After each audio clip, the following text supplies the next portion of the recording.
Hi everyone, the goal of today's presentation is to help you build a visual representation for your course using Adobe Slate that will help engage your students in the community with what you're trying to accomplish in your class. You'll see that I'm at slate.adobe.com and I've already built a sample just to show you what Adobe Slate can offer for you.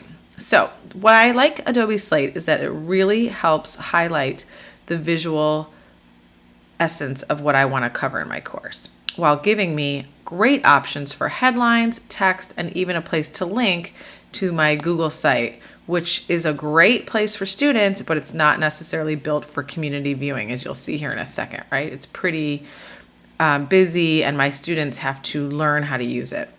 So to have a very clean presence, I can go ahead and introduce myself. I can talk about my goals as a class. I can even show off a little bit of my photography.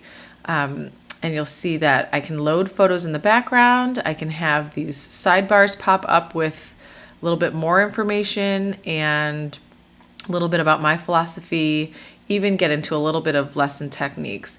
Of course, I like to show off the best of the best. And since I teach journalism, I have a lot of lessons that happen outside the classroom. And so I like to be able to show off what I've been able to provide for students that might not come across so well in just a lecture or a stand and meet and greet in the class. What I love too is that you can put in your links. So this will link to another place that I tell stories, which is on Stellar. And again, this has little video clips and whatnot. And what I find is that parents and community members love to see what's going on in our classroom. And again, this is a very quick way to show them some of the things that their students will then experience in photography and journalism. And they will see how through this Adobe Slate platform, their students will further be engaged. Okay, so let's go ahead and get started. So what I love about this platform with Adobe Slate is, again, it's super user-friendly. So I'm going to go ahead and go back to the top. I'm in preview mode.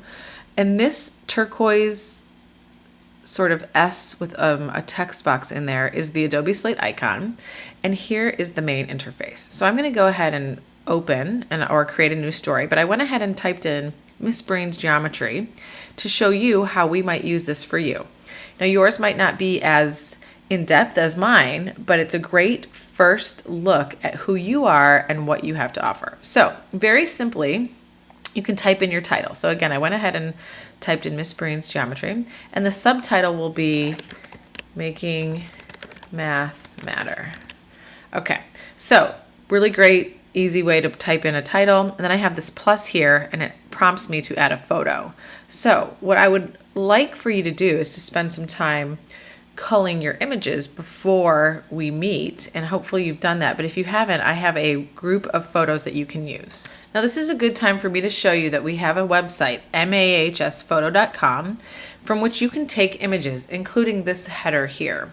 You can go to departments, and you'll see here, if we want to use Mr. DeCurtains as an example, some of these departments have a lot of photos. So here, Mr. DeCurtains, at the end of the year, when he has his cardboard box boat race, he invites the photo kids to take photos, and it's a really great way for us to show off what he does that goes above and beyond the traditional classroom setting. So on this website, he can go ahead and he can right-click and save that image, and then he can import it into Adobe Slate. Okay, so for right now, I'm just going to use the typical MA logo that I have, this little sketch here, and I'm going to go ahead and load that in. And again, the more thought you put into this, the better your page will look. So in this case, the drawing sketch is a little bit too big, and I can help you format that too in our next lesson. As you scroll down, you see that it prompts you to put in, again, another photo, text, a link, video, a photo grid, or a glide show. Now the glide shows are really cool. Okay, so by clicking on see how it works, you can go ahead and see that your tutorial goes ahead and starts, and it shows you how the photos and the texts all just format automatically to make a really lovely presentation for you.